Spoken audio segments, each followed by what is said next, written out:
Bom dia a todos, meus irmãos, que a graça e a paz do Senhor Jesus estejam entre nós, amém?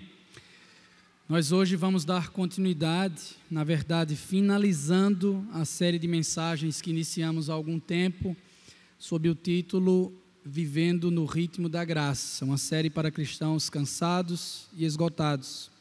Para tanto, eu gostaria que você, por gentileza, abrisse a palavra de Deus lá no livro dos Salmos, no livro de Atos dos Apóstolos. Salmos nós vamos ler depois. Atos dos Apóstolos, capítulo de número 6, nós vamos fazer leitura dos 4 primeiros versículos do referido capítulo.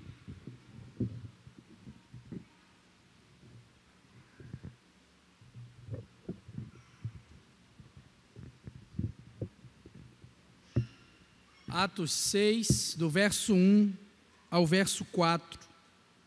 Assim diz a palavra do Senhor. Naqueles dias, crescendo o número de discípulos, os judeus de fala grega entre eles queixaram-se dos judeus de fala hebraica, porque suas viúvas estavam sendo esquecidas na distribuição diária de alimento. Por isso, os 12 reuniram todos os discípulos e disseram: não é certo negligenciarmos o ministério da palavra de Deus a fim de servir às mesas. Irmãos, escolham entre vocês 7 homens de bom testemunho, cheios do Espírito e de sabedoria. Passaremos a eles essa tarefa e nos dedicaremos à oração e ao ministério da palavra. Senhor amado, nós precisamos exclamar mais uma vez que nós cremos no Espírito Santo, nós cremos no Teu poder, Senhor.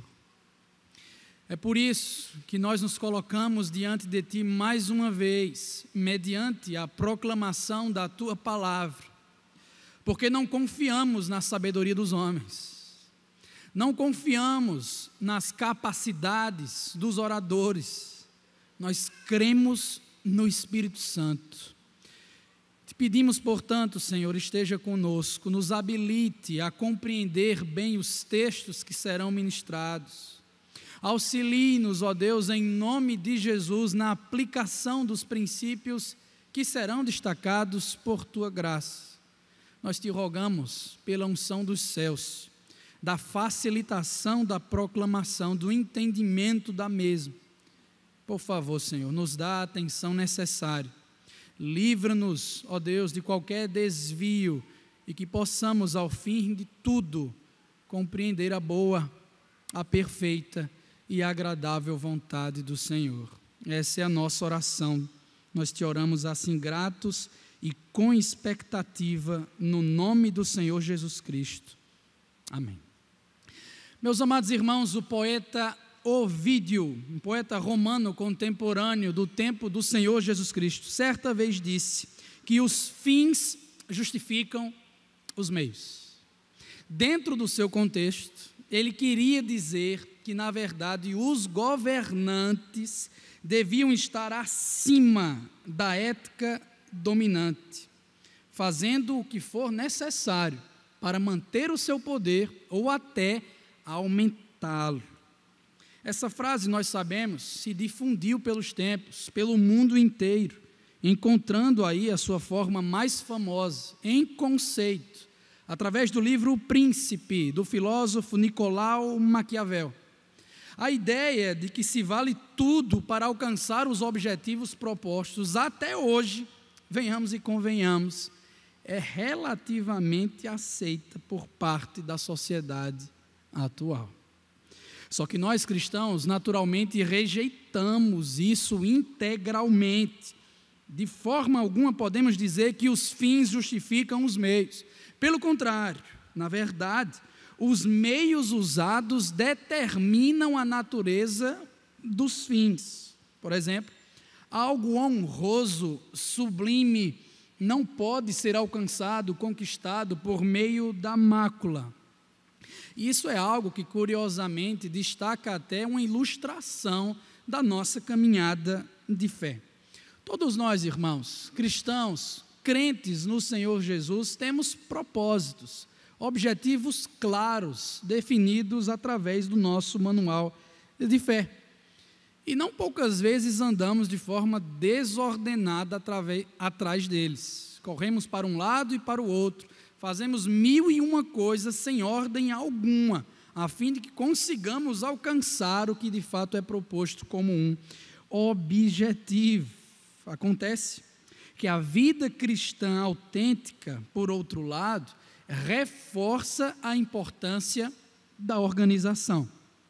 Até porque a nossa espiritualidade não diz respeito ao que fazemos apenas, mas também a como nós realizamos tais questões.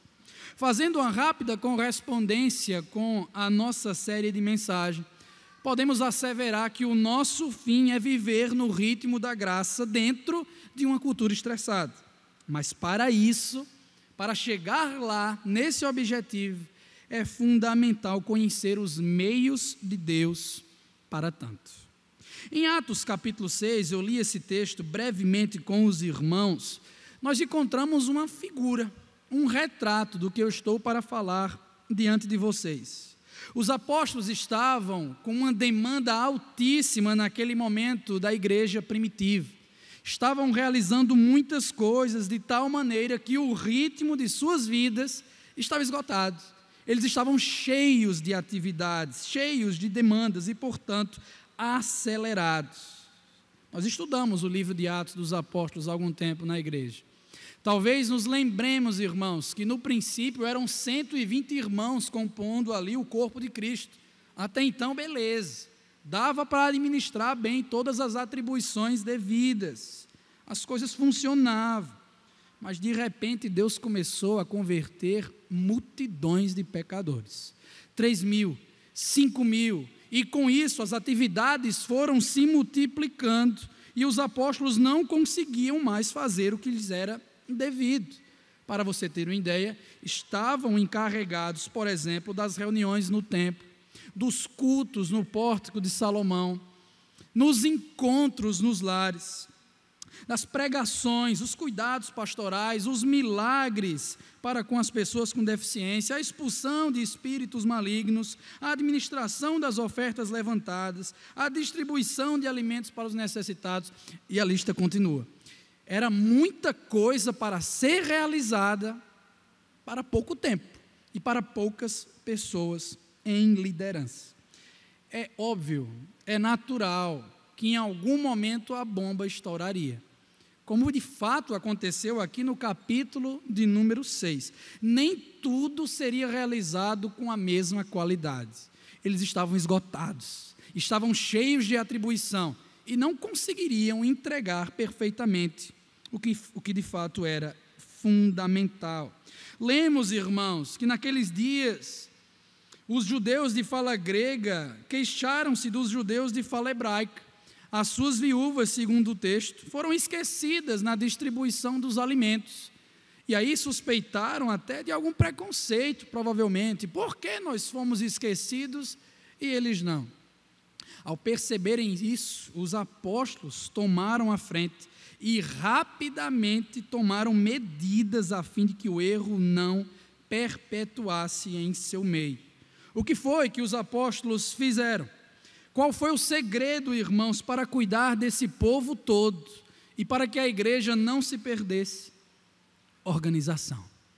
A igreja foi organizada, os apóstolos delegaram funções para os chamados diáconos, e o resultado, como nós sabemos, versículo 4, foi a concentração dos líderes no que era essencial, de fato, para os seus ministérios. A mensagem que eu gostaria de comunicar aos irmãos hoje vai na mesma levada. Eu gostaria de falar um pouco sobre o seguinte: para alcançarmos o fim de viver no ritmo da graça, todos nós precisamos dos meios de organização. Para aqueles que gostam de anotar, eu vou repetir.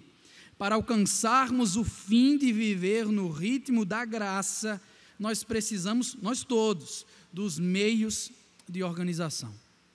Quais são esses meios de organização para chegarmos ao objetivo, para vivermos de fato no ritmo da graça de Deus.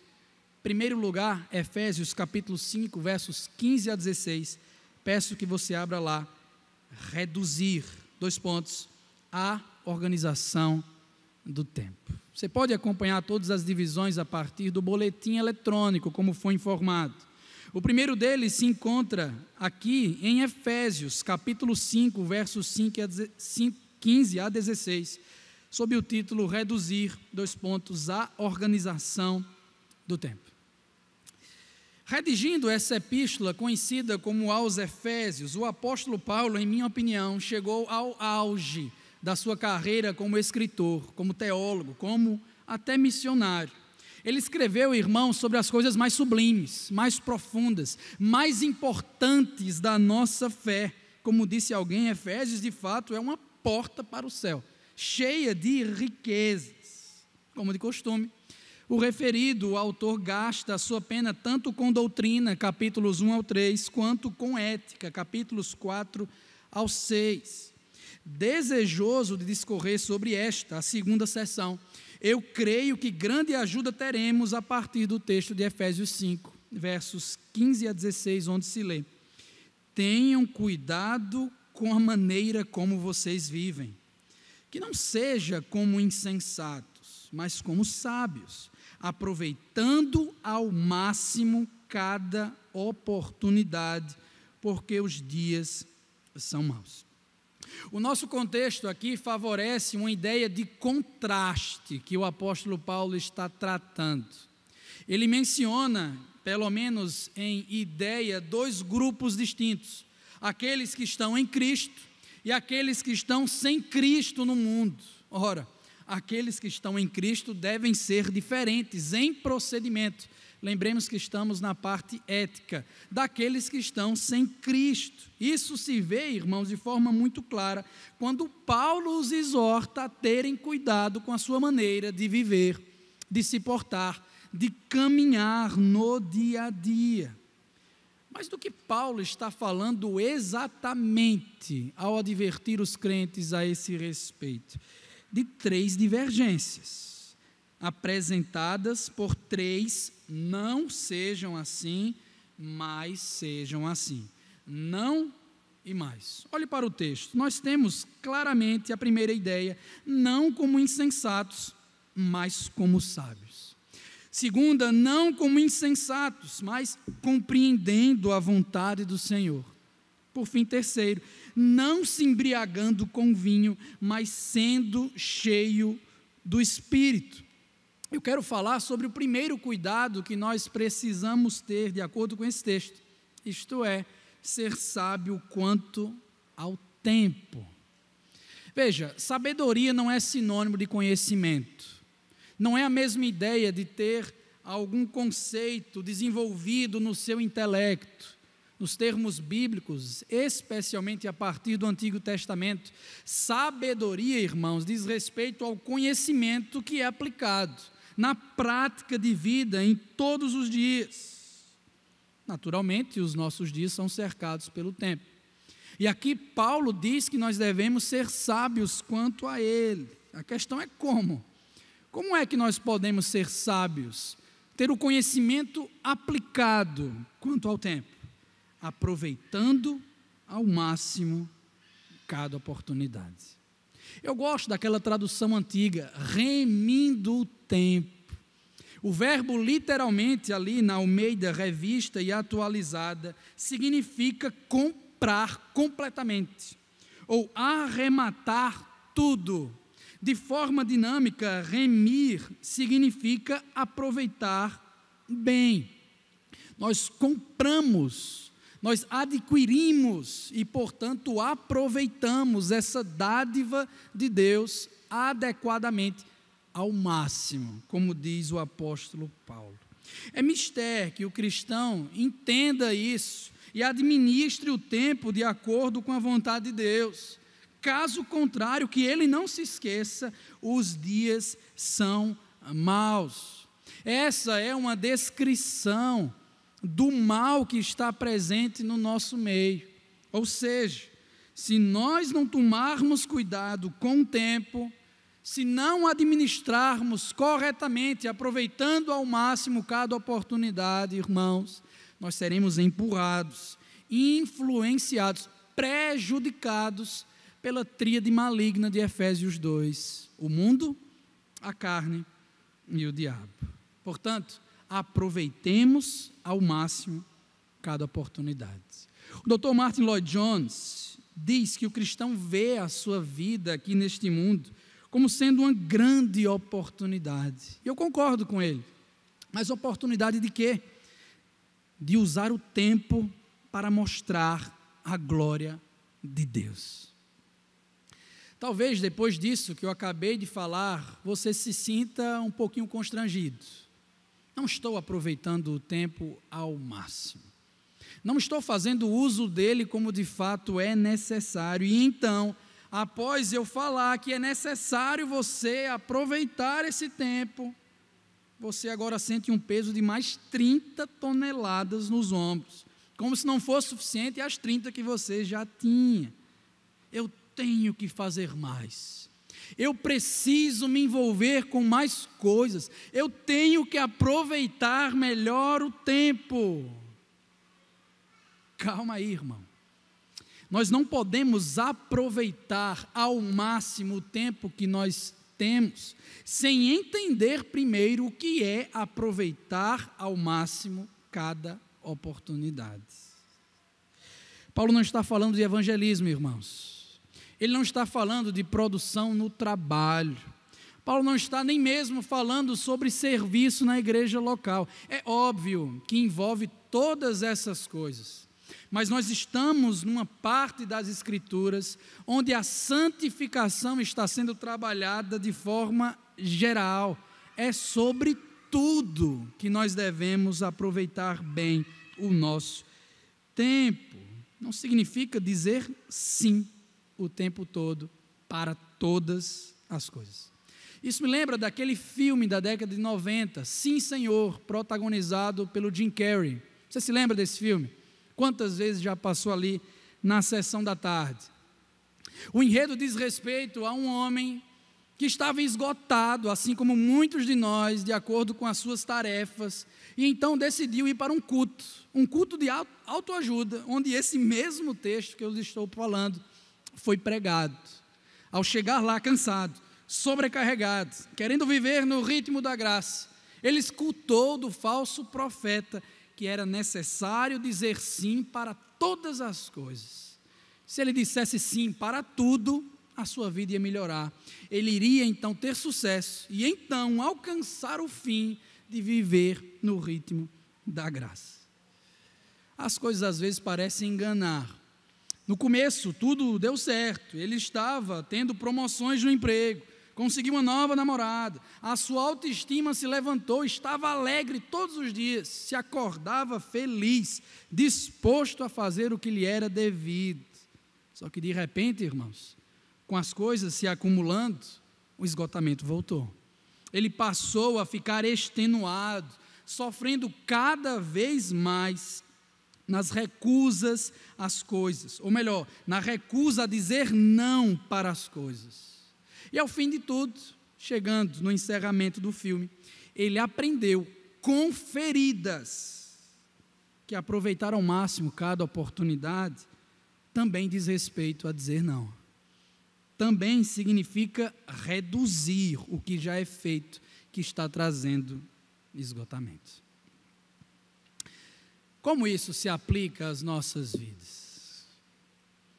Será que nós simpatizamos ou até nos identificamos com aquilo que foi falado por aqui? Como nós podemos, Lucas, aproveitar ao máximo cada oportunidade que Deus nos dá? Deixe-me dar alguns exemplos. Aproveitar ao máximo cada oportunidade, minha irmã, é glorificar a Deus tendo tempo para passar com os seus filhos, ao invés de gastar com horas extras desnecessárias no trabalho. Aproveitar ao máximo cada oportunidade, meu irmão, é saber dizer não para compromissos que vão levar você ao esgotamento. Aproveitar ao máximo cada oportunidade é puxar o freio do ritmo frenético da cultura estressada e poder respirar, ter tempo de descanso sem fazer absolutamente nada. é abrir mão do opcional para se dedicar ao que de fato é essencial. Resumindo, como diz o autor que dá título à nossa série, é ajustar a nossa agenda com a agenda de Deus. Às vezes precisamos dizer não. Às vezes precisamos reduzir as nossas tarefas para aproveitar ao máximo cada oportunidade. Em tempo, irmãos, é lógico que aproveitar ao máximo cada oportunidade também é deixar de lado a preguiça, a negligência, a irresponsabilidade com os nossos deveres. Claro que sim. Precisamos, inclusive, evangelizar mais. Precisamos, inclusive, trabalhar com diligência. Precisamos servir na igreja local com eficácia. Sim, precisamos ter tarefas. Não podemos ser preguiçosos. Só não podemos achar que aproveitar ao máximo cada oportunidade é nos enchermos de atribuições. Não é isso. Lembremos, temos que ter cuidado, porque os dias são maus. Facilmente somos levados aos dois polos. Ou nos enchemos de coisas e nos esgotamos, ou então não fazemos nada, sendo preguiçosos, negligentes com a obra do Senhor. Sejamos sábios e não insensatos quanto ao nosso tempo. A solução, como de praxe, é o equilíbrio. Nós precisamos ter coragem para não assumirmos coisas que estão para além da nossa capacidade de lidar. É possível, irmão, que hoje você esteja tão cansado, tão esgotado, que não consegue nem ao menos enxergar aonde foi que cometeu o erro, onde foi a mudança, a chave que virou para que você de repente se enchesse de atividade. Você nem consegue identificar quando foi que isso aconteceu. Simplesmente o cansaço é uma realidade e ponto final. Irmão, meu querido, isso não aconteceu do dia para a noite. As coisas foram se multiplicando passo a passo. Houve um acúmulo imperceptível de atribuições, até que de repente começou a te esmagar. Foi aquele compromisso que você não quis abrir mão. Foi aquela responsabilidade que nem precisava da sua mão que você se envolveu. Foi aquela oferta irrecusável que você não podia deixar passar. Bum! De repente começou a te esmagar. Veio a ansiedade, veio a insônia, taquicardia, mau humor, depressão. Tenham cuidado com a maneira como vocês vivem. Que não seja como insensatos, mas como sábios. Tá certo, Lucas, consegui identificar. De fato, estou agindo errado, não tenho aproveitado o tempo ou as oportunidades ao máximo, como Deus espera. Mas eu não sei o que fazer. Como é que eu posso, então, caminhar a partir de agora? Eu digo, irmão, pare de dizer sim para tudo. Comece a reduzir a marcha pouco a pouco, como diz o texto, compreendendo qual é a vontade de Deus. Ele não quer que você fique esgotado. Deus não precisa ser servido por você, irmão. Você não é o último biscoito do pacote. Deus funciona, o mundo funciona sem você.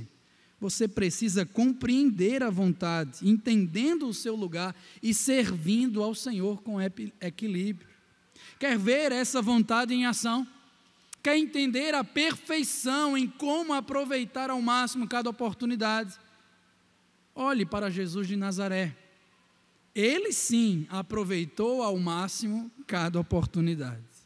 Mas eu pergunto, como foi que Jesus aproveitou o seu tempo? Será que o Senhor Jesus era alguém que não trabalhava? Não. Ele foi carpinteiro por muito tempo, inclusive. Posteriormente, esteve envolvido em seu ministério itinerante.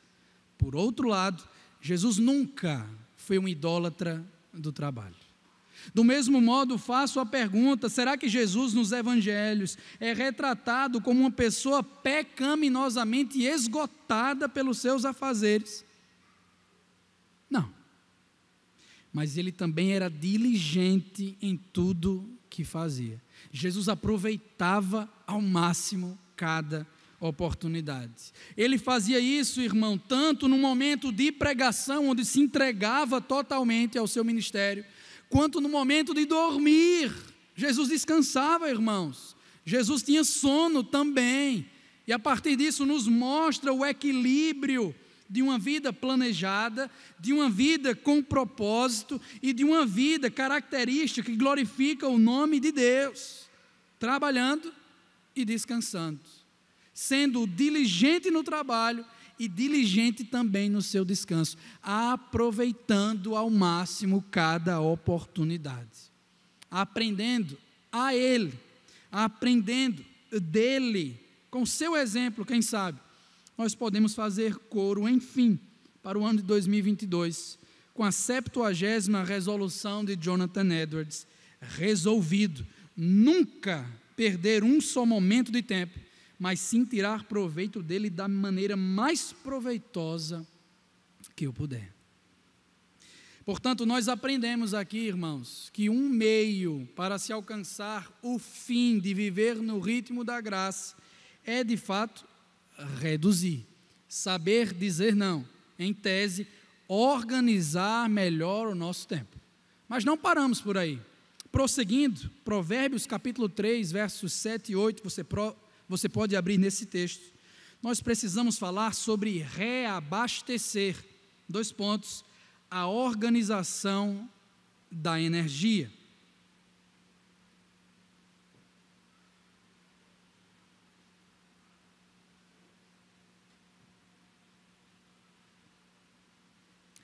Após entender a necessidade de dizer não, de reduzir a marcha para viver no ritmo da graça, nós podemos até ser enganados entendendo que agora as coisas vão funcionar. Vamos conseguir, mas às vezes as coisas não funcionam e às vezes nós não conseguimos. O combustível para realizar até mesmo as atividades essenciais às vezes está em falta. Sendo assim, irmãos, paremos no posto de gasolina para reabastecer com o combustível da graça. O que é que pode nos dar energia? O que é que pode, irmãos, nos ajudar em motivação para viver no ritmo da graça dentro de uma cultura estressada? Uma dieta bem balanceada. Nós somos seres holísticos, isto é, somos seres integrais. Ainda assim, dentro da nossa integralidade, existem os componentes corpo e alma. E é um erro grotesco tentar separá-los, ou tratá-los como se o outro não existisse, de forma separada, isolada. Afinal de contas, o que fazemos com o nosso corpo tem sérias implicações com a nossa alma.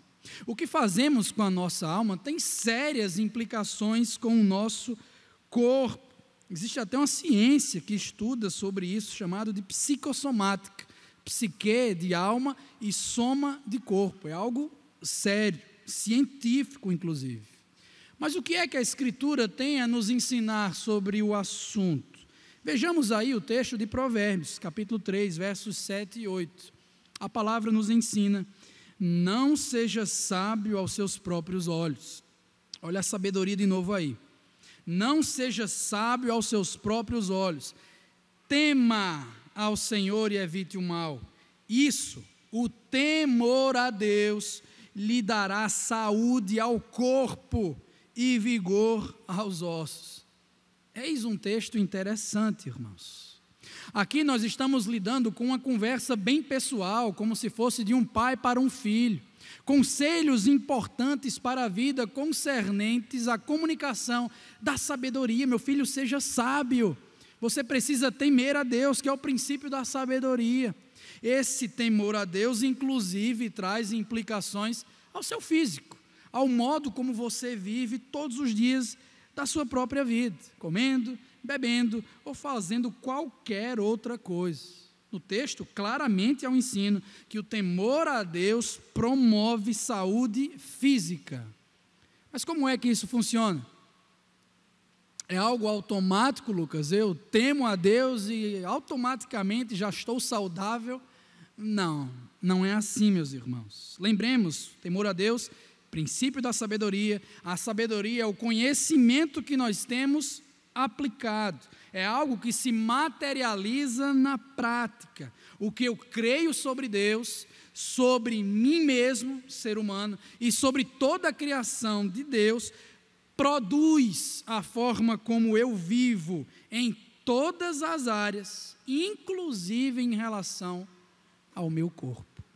E aqui entramos num tema um pouquinho sensível, delicado, que não por poucas vezes tem estado fora do nosso radar como cristãos, a alimentação.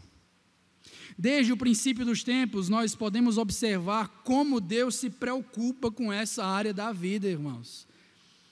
Inicialmente, capítulos iniciais de Gênesis, nós observamos que Deus concedeu os vegetais como alimentos de consumo primário. E assim foi a ingestão de comida até pelo menos o dilúvio. E olhe, ninguém morreu por falta de nutrientes.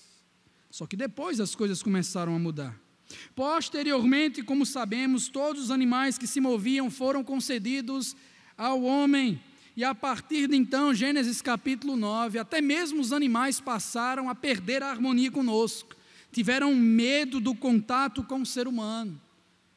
E de repente, capítulos 5 e 11 de Gênesis, em comparação, a expectativa de vida do ser humano passou a decair drasticamente. Por fim, na lei de Moisés veio a famosa classificação dos animais puros e impuros. Os israelitas podiam se alimentar dos primeiros, daqueles que eram considerados cerimonialmente puros. E a gente pergunta, por que essa limitação?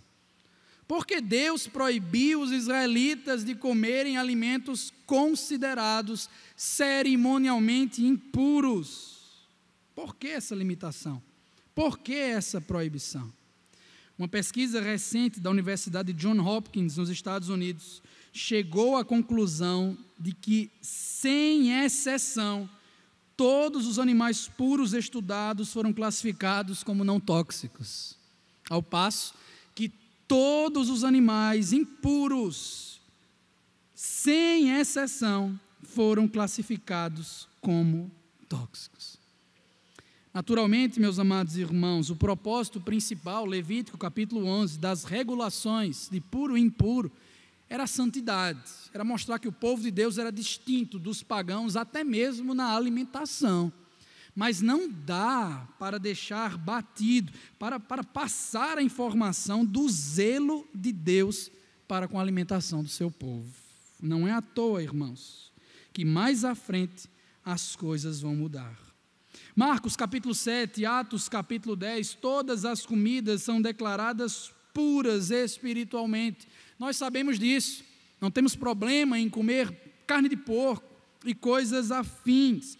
Não obstante, essa permissão não é uma justificativa para a glutonaria, pecado segundo as Escrituras, e para a alimentação sem análise. Como diz Calvino, liberdade é uma coisa, o seu uso é outra, completamente diferente. Peter Bringe, autor do livro A Filosofia Cristã da Alimentação, e aqui vai a indicação de um livro fundamental, irmãos, que tem me levado à reflexão pessoal. Ele traz alguns dados históricos quanto a isso. Por exemplo, na Roma Antiga, os pagãos invejavam a proteção dos cristãos primitivos e judeus contra epidemias. Eles eram saudáveis. Na Idade Média, quando a peste negra varreu grande parte da Europa, os judeus foram muito menos afetados por ela, por ainda seguirem as instruções divinas sobre alimentação e pureza. Eles eram saudáveis. Saúde, não são essas pessoas que estão morrendo menos estatisticamente na pandemia em que nós estamos vivendo. Ter uma dieta física, portanto, segundo as Escrituras, é importante, irmãos. É algo que Deus tem muito a falar de Gênesis a Apocalipse. Assim como também é fundamental ter uma boa dieta espiritual. No Salmo 119, verso 97, o salmista escreve: como eu amo a tua lei, eu medito nela o dia inteiro, em consonância com o Salmo 1, onde o bem-aventurado é aquele que medita na lei do Senhor de dia e de noite, o dia inteiro, está cheio da palavra, a sua dieta é concernente a essa atividade. Entenda, essa é uma ocorrência preenchedora nas nossas vidas, é energia, é combustível, é gasolina espiritual que inclusive promove disposições físicas corretas. Precisamos desses combustíveis para andar no ritmo da graça. A prova do que eu estou dizendo, irmão, se encontra no desenvolvimento do texto do Salmo 119. O salmista diz: os teus mandamentos me tornam mais sábio que os meus inimigos, porquanto eles estão sempre comigo. Eu tenho mais discernimento que todos os meus mestres, pois medito nos teus testemunhos. A dieta espiritual é fundamental para a boa caminhada de vida. Ter a palavra de Deus como companheira nos dá saúde em todas as instâncias da nossa integralidade. Eu sou teólogo, irmãos, não nutricionista. Logo, até mesmo os fundamentos para se alimentar fisicamente devem sair de uma compreensão teológica. E Deus tem muita coisa a falar sobre isso. Em todas as dietas que nós temos. Não é à toa que Paulo diz aos Coríntios: quer comamos, quer bebamos, ou façamos qualquer outra coisa, assim nós fazemos para a glória de Deus. Se seguirmos as suas instruções, certamente nós apreciaremos melhor a vida com o ritmo que Deus deseja.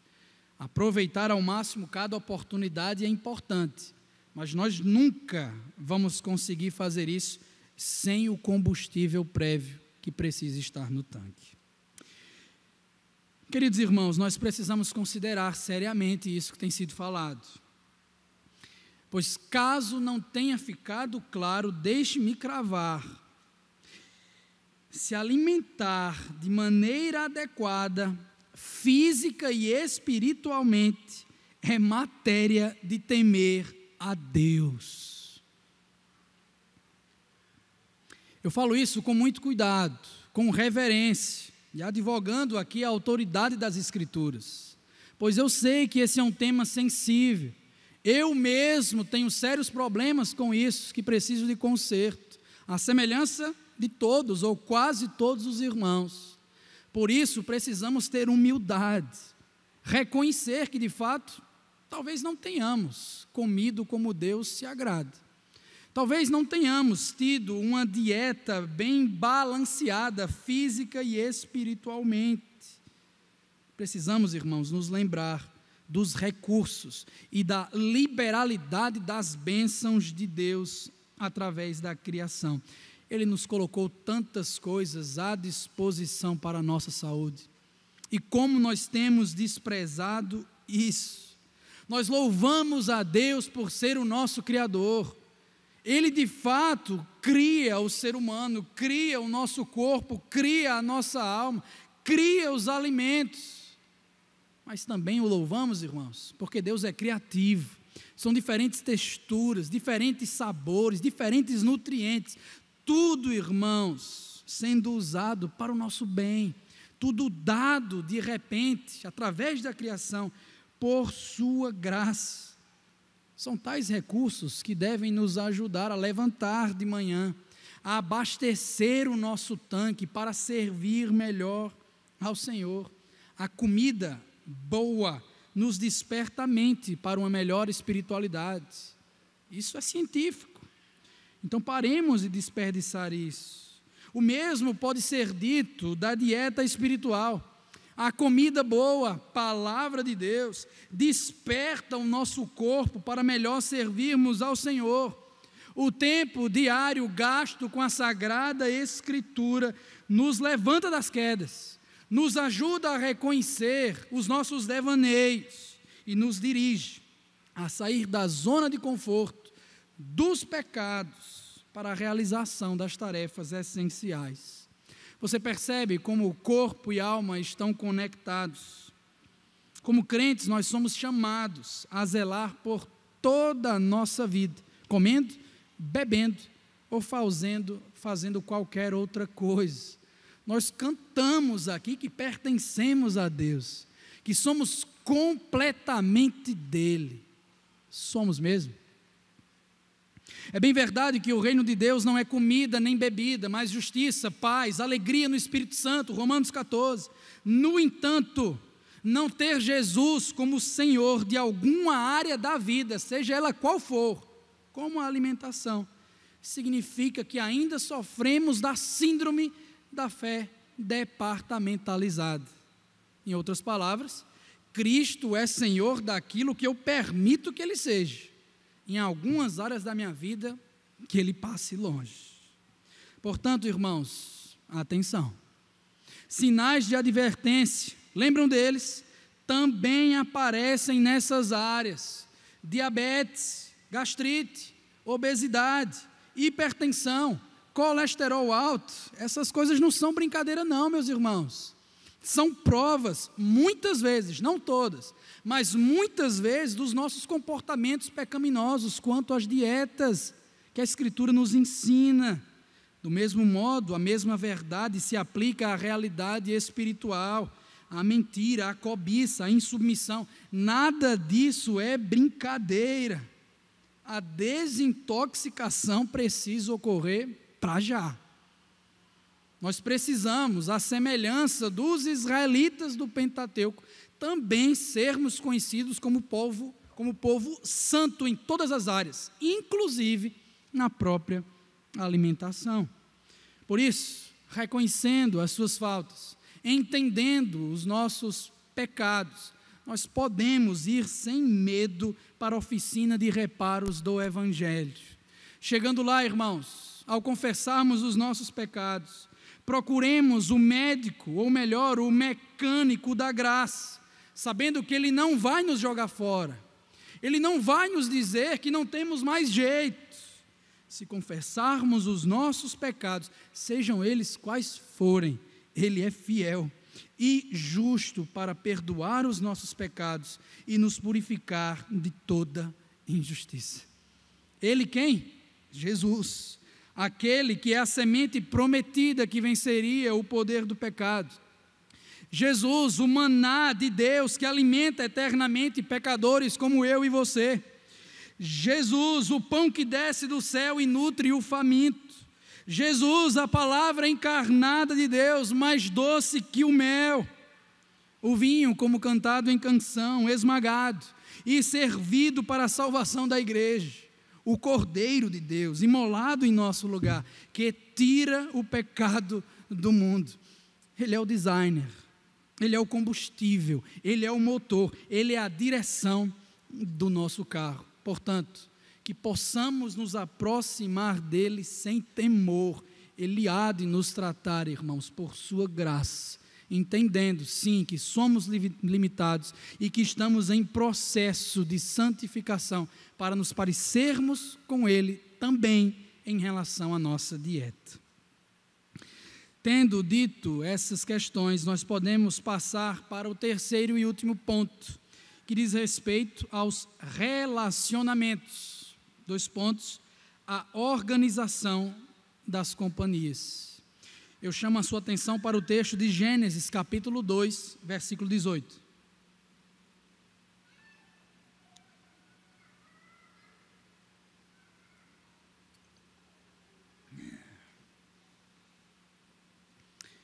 Pronto, agora nós temos o carro andando numa velocidade adequada, o tempo está bem administrado, e temos o tanque cheio com combustível da graça de Deus por meio das dietas que nós seguimos.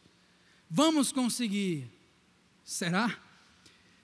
Ainda não, irmãos. Para onde pensamos que vamos sozinhos? Canto nenhum. É necessário que tenhamos companheiros de viagem para viver no ritmo da graça de Deus. Em Gênesis 18, o Senhor disse: não é bom que o homem esteja só. Nós conhecemos aqui o contexto original dessa porção. Aqui, os animais estavam sendo formados um por um e cada um com seu correspondente. Mas isso não foi verdade quanto ao homem.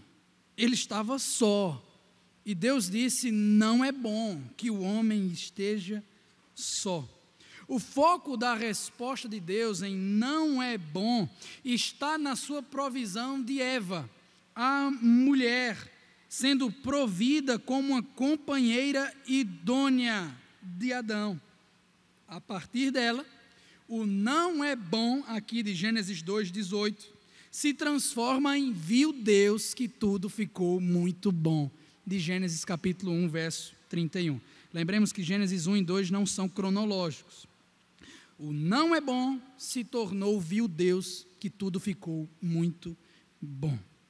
O princípio, irmãos, da companhia se repete por toda a Escritura. A começar do casamento, é importante a companhia para se levar a vida junto, para se viver no ritmo da graça.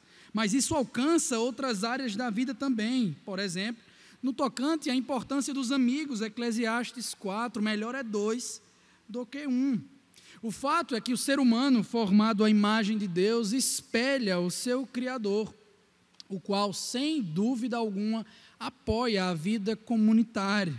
Afinal de contas, dentro da unidade do ser de Deus, existe uma comunidade, existe uma diversidade. Ele é um Deus que subsiste em 3 pessoas. Como diz a nossa confissão de fé, na unidade da divindade há 3 pessoas de uma mesma substância, poder e eternidade. Deus o Pai, Deus o Filho e Deus o Espírito Santo. Eles vivem em comunidade, cheios de amor e portadores da imagem dele que somos.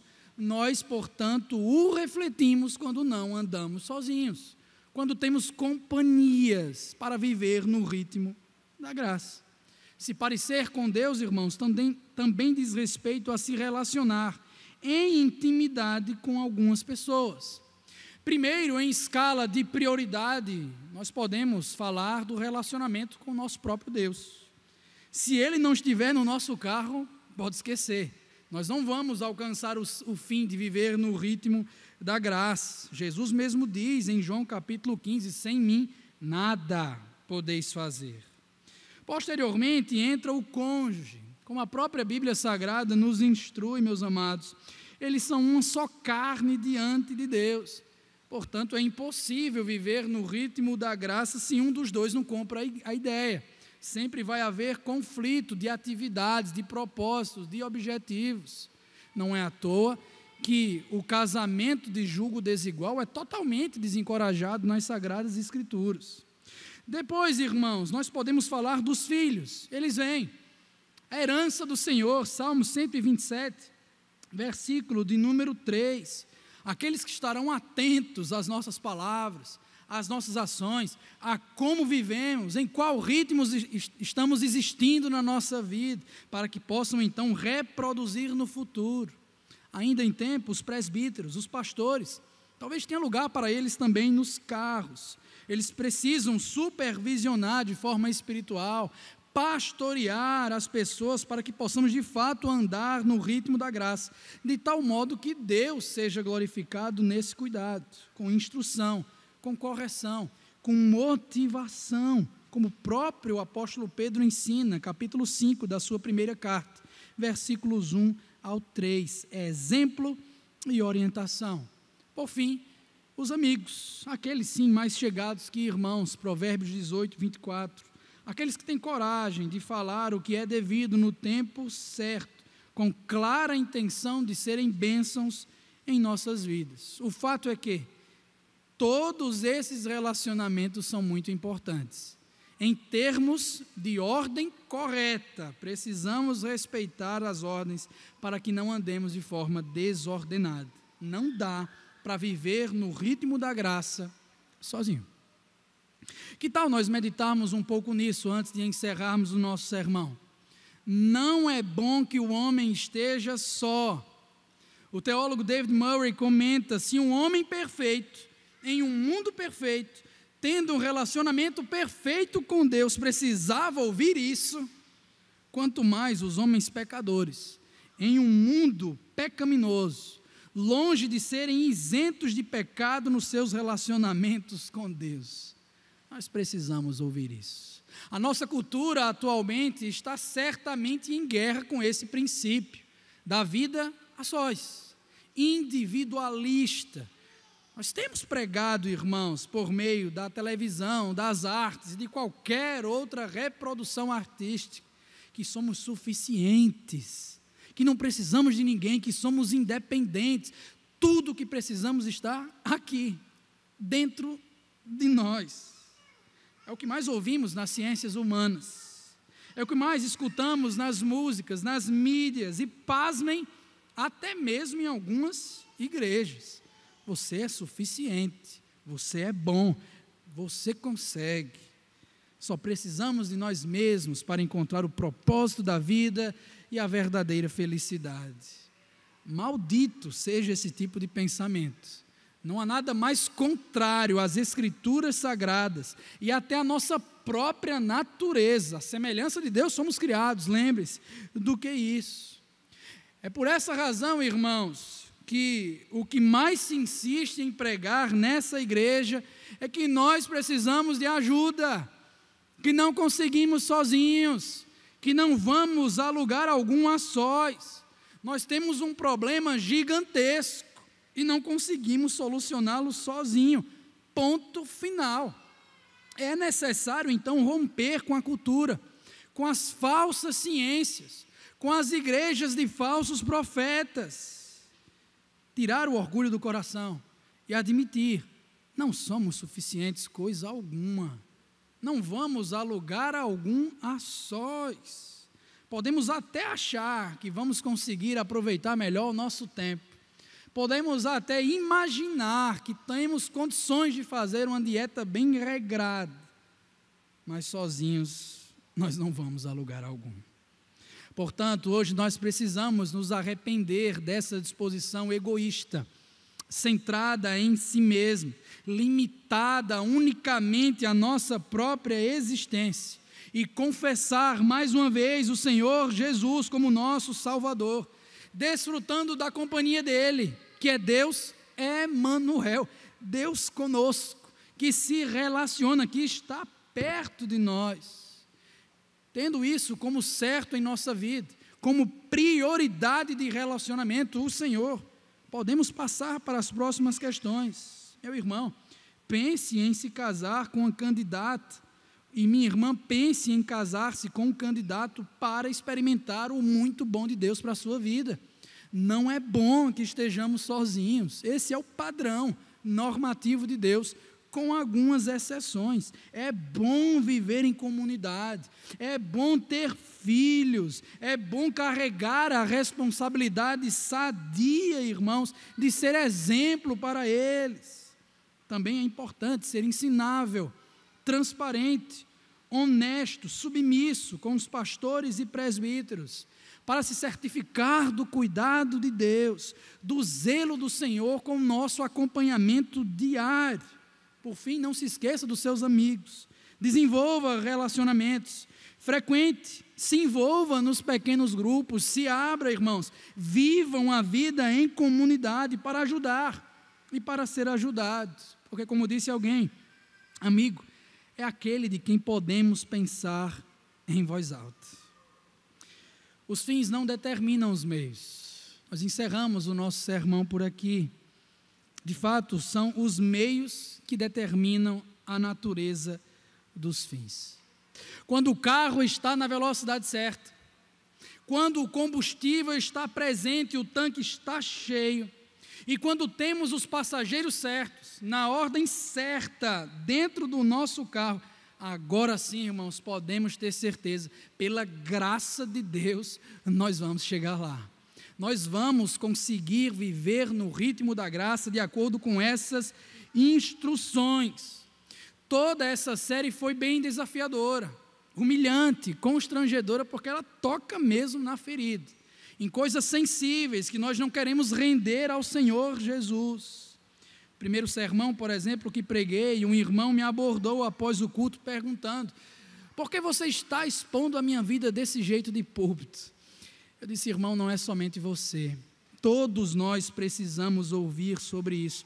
Todos nós precisamos de uma mini ressurreição para viver no ritmo da graça, a fim de que a graça de Deus, com essa mini ressurreição, produza novos conceitos, uma nova velocidade, uma nova consciência, uma nova honestidade, um novo contentamento com a nossa vida, nova energia, nova alegria, novo plano, um novo equilíbrio de vida. Em suma, para que isso produza em nós uma nova, ou melhor, uma correta cosmovisão, com os hábitos rendidos ao Senhor Jesus. Eu sei, irmãos, não é fácil. Há muita coisa para melhorar. Todos nós, em alguma medida, estamos desorganizados. Todos nós estamos bagunçados nas prioridades e nas questões que acabamos de mencionar. Mas louvamos a Deus, porque o nosso Senhor é poderoso em Cristo Jesus. Se somos bagunçados, se somos limitados, nós temos um Deus poderoso que nos organiza em Cristo Jesus. Repousemos nessa verdade, deixando que aquele que não é limitado e que tem graça infinita nos dê condições de viver no ritmo da graça, numa cultura estressada. A grande verdade, somos dependentes dele, tanto nos fins quanto nos meios. Senhor amado, nós louvamos o teu nome, Pai. Bendito seja o Senhor. Tu és completo, tu és perfeito, e isso em alguma medida, Pai, nos constrange. Estamos tão distantes de Ti em perfeição, em comportamento, em ritmo. Por isso, humildemente, nós nos apresentamos diante de Ti nesta manhã, não querendo, ó Pai, mostrar as nossas obras. Olha, Senhor, a nossa dieta. Olha, Senhor, como administramos o tempo. Não. Queremos Te pedir perdão, Senhor. Temos falhado. A verdade é essa. Precisamos corrigir. Precisamos meditar melhor. Redirecionar várias áreas da nossa vida. Porque não queremos ter área alguma sem o Teu senhorio. Queremos, ó Deus, que no nosso tempo nós clamemos: Jesus é Senhor. Queremos, ó Pai, que na nossa dieta física e espiritual clamemos: Jesus é o Senhor. Queremos, Senhor, que nos nossos relacionamentos nós exclamemos: Jesus é o Senhor. Para isso precisamos da Tua ajuda.